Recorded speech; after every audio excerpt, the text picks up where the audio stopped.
The White House has said that Operation Midnight Hammer, a targeted military strike by the United States against Iranian nuclear sites, is expected to bring about lasting peace and stability in the West Asia region. Now, the White House press secretary, Caroline Leavitt, took a dig at the past presidencies, emphasizing that Iran was weeks away from being able to produce a nuclear weapon. Barack Obama and Joe Biden sent pallets of cash, American taxpayer dollars, in a failed attempt to buy the Iranian regime's compliance with a weak and ineffective deal.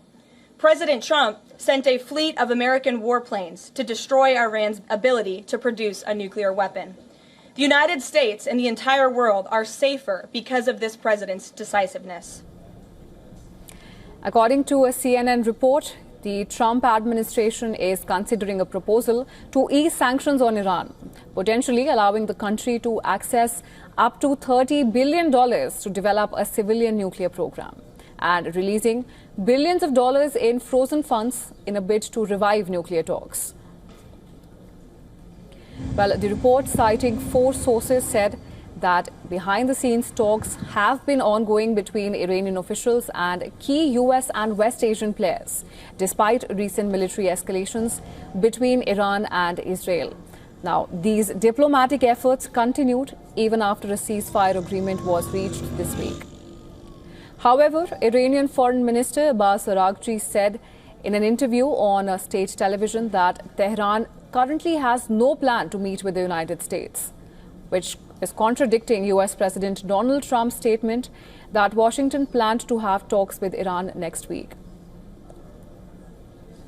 No agreement has been made to resume negotiations now.